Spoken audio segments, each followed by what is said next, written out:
Dos preguntas. Hoy, antes de la conferencia, se reunió con la doctora Sheinbaum. Ella dice que no es necesaria la Guardia Nacional aquí en la Ciudad de México, pero ante los índices de violencia, las ejecuciones de este fin de semana, ¿usted qué opina? ¿La Guardia Nacional va a operar en todo el país? ¿Va a haber una excepción para la Ciudad de México?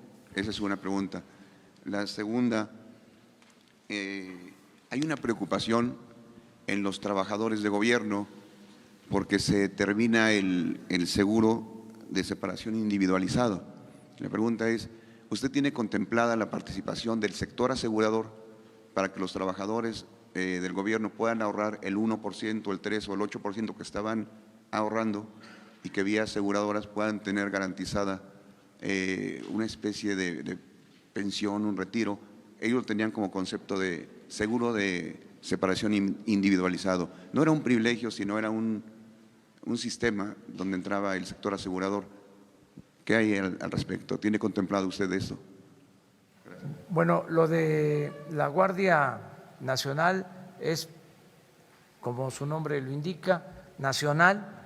En el caso de la Ciudad de México, pienso que hay manera de atender el problema de inseguridad y de violencia porque tienen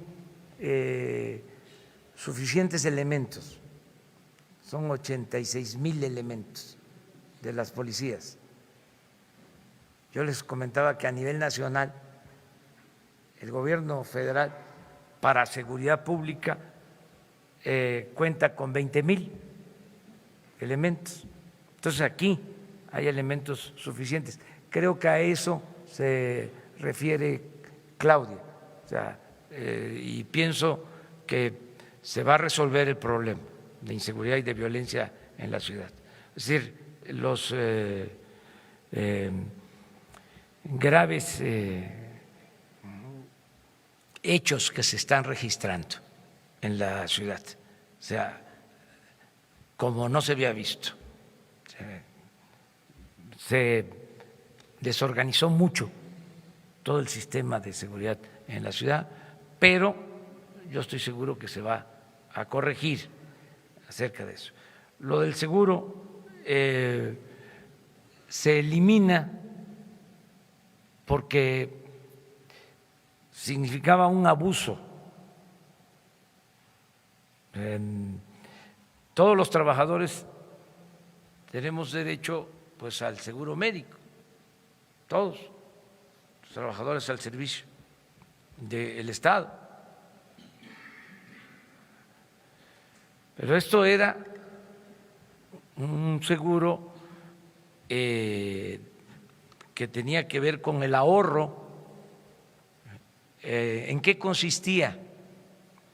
En que si un trabajador, un funcionario, ganaba 200,000 pesos, podía dejar el 10% de ahorro, ¿sí? 20,000 pesos. Y el gobierno, con dinero del presupuesto, le aportaba otros 20,000. Ahorraba 40,000. Cuando terminaba su función, y así hay casos hasta de altos funcionarios públicos, de famosos, se llevaban ese ahorro.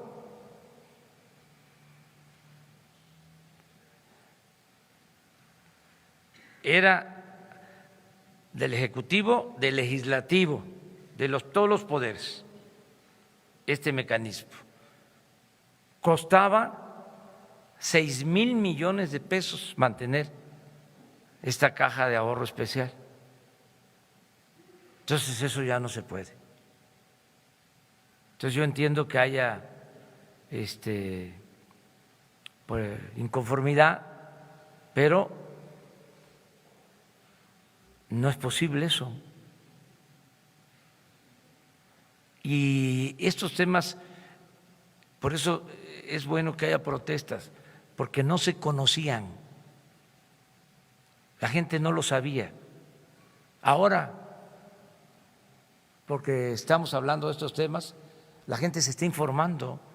Eran muchos los abusos.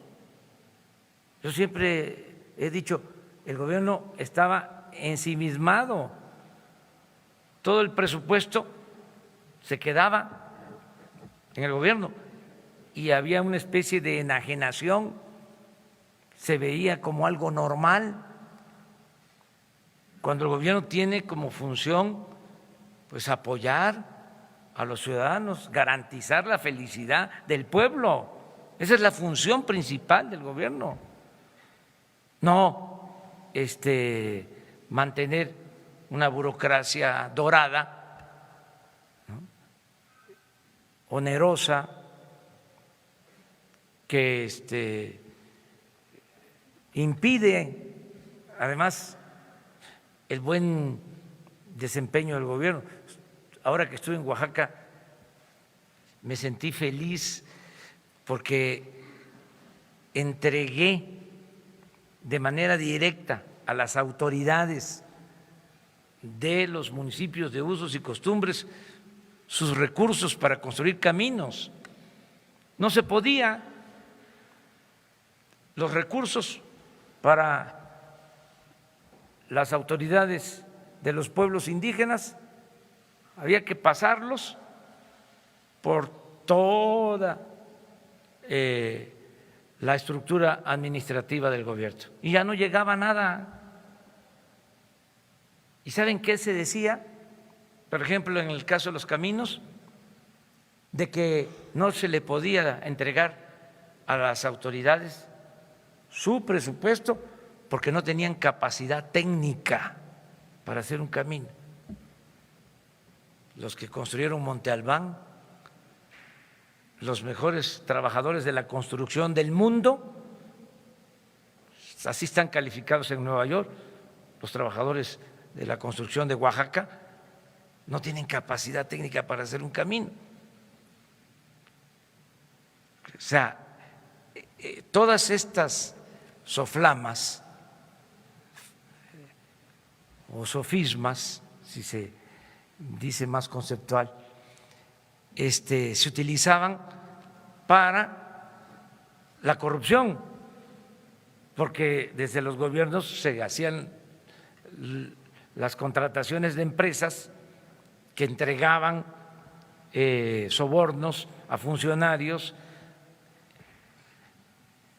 pintaban los caminos con una capita de emulsión asfáltica, los inauguraban y después de las primeras lluvias volvían a ser de terracería.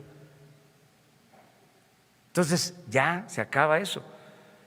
Ahora, no sé, se pidió en el presupuesto, no sé si se autorizó, que en un transitorio, en una cláusula del presupuesto, se estableciera, en el presupuesto federal, que se podían entregar los recursos de manera directa a las autoridades indígenas, que dicho sea de paso, son las autoridades más honestas de México y de las más honestas del mundo. Los 417 municipios de usos y costumbres de Oaxaca. Entonces, ahora que fui y pude entregar estos apoyos, me sentí muy satisfecho porque sé que ese dinero va a rendir, que van a hacer sus obras que les hacen falta, que van a construir bien las obras. Entonces, sí se ha estado avanzando, ¿no? Y claro que es un plan de austeridad y es un cambio, es una transformación. Muy bien, muchísimas gracias. Muchas gracias.